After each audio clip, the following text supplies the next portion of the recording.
লাইফে সকলকে স্বাগতম। আমাদের এই যে একটা গাছ, এই মাথার উপরের গাছটি হলো আমাদের একটা আমলকি গাছ, কিন্তু এই সিজনে একটাও পাতা নেই, সমস্ত পাতাগুলো সব শেষ।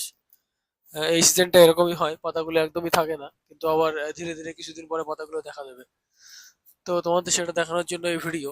আর দেখুন কেমন হয়ে গেছে গাছটা পুরো, যদি আমরা দেখি পাতা প্রায় এর পরবর্তী সিজনে যখন বৃষ্টি হবে তার আগে আগে আবার পিছেতে খাবে। বিছেতে এই পরিমাণে খাবে যে পুরো পাতা কিচ্ছুই থাকবে না। আবার এই সময়টা দেখুন এইরকম হয়ে আছে, মানে এই পাতাগুলো হয়তো বৃষ্টির জন্য, যেটা রৌদ্রোজ্জ্বল আবহাওয়া নেই সেই জন্য এটা ঝরে যাচ্ছে। তো এটা হচ্ছে আমাদের এইরকম আবহাওয়া দেখা যায়। আর গাছটা নষ্ট না হলেই ভালো, কারণ এই গাছটা পাওয়া যায় না খুব বিশেষ, অনেক দূর থেকে এনে লাগানো গাছটা। এটাকে যত্ন নেওয়া অবশ্যই অবশ্যই প্রয়োজন। তো কি বলছেন, আমলকি গাছ কে কে দেখেছেন, কোথায় দেখেছেন অবশ্যই জানাবেন কমেন্ট সেকশনে। রইলো এই পর্যন্তই, আসছি খুব তাড়াতাড়ি, ধন্যবাদ।